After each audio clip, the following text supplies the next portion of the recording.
Լսեցինք, որ այժմ էլ նախատեսում եք տեղափոխվել Հայաստանից։ Ինչու՞ն նման նոր քայլ։ Հայաստանից բացի ուրիշ երկիր չեմ ուզի երբեք ապրեմ, եթե Աստված չի ուղարկում, ծառայության բնույթով։ Այսինքն, երբ որ ես իմ ծառայությունը վերջացնում եմ որևէ երկրում, անպայման վերադառնում եմ Հայաստան, իմ հայրենիք, որը շատ եմ սիրում ու ամենաշատն եմ սիրում։ Ես իմ կամքով չեմ շարժվում, ես միշտ փնտրում եմ Աստծո կամքը ու Աստված ոնց առաջնորդում է, ես այդպես էլ անում եմ։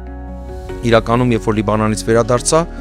ընդհանրապես հարց չկար, որ ես պետք է իմ կյանքը շարունակեմ, ծառայեմ Հայաստանում, ես այդպես էլ մտքումս պատկերացնում էի, ունեի,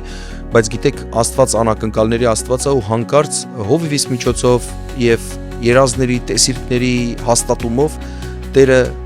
ուղղորդում է նորից արաբական երկիր ու իրականում այնպիսի մի երկիր, դեռ չեմ կարող ասել երկրի անունը, հետո անպայման կհայտարարենք, դուք էլ կիմանաք, այնպիսի մի երկիր, որ փոքր ժամանակ հարցնում են, ասում են, ինչ ես ուզում դառնաս, ես ասում եի, հենց այդ երկրի անունն էի նշում, ասում եի, այդ երկրում Հայաստանի արտակարգ եւ լիազոր դեսպան։ Պատկերացնում եք, ու եկավ ժամանակը, ու ես հասկացա, որ փոքր ժամանակ նույնիսկ սրտից մեջ, մտքից մեջ Աստված էր դրել դա, որ ես այդ անունը տայի, ու այդտեղ եմ գնում ոչ թե Հայաստանի արտակարգ եւ լիազոր դեսպան, չնայած ես դեսպանատան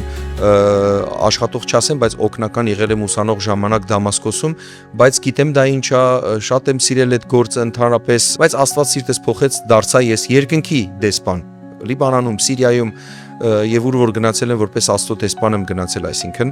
ու հիմա էլ Աստված պատրաստում է ուղարկել այդ երկիր, այնպես որ իմ ընտանիքով շուտով ժամանակը հստակ չգիտենք, բայց Տերը երբ որ ազդանշանը տա, այդ ժամանակ մենք կգնանք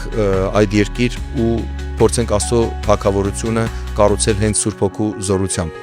Ինչու եմ ասում կփորձենք, որովհետեւ գիտեմ դժվարությունները, բայց գիտեմ որ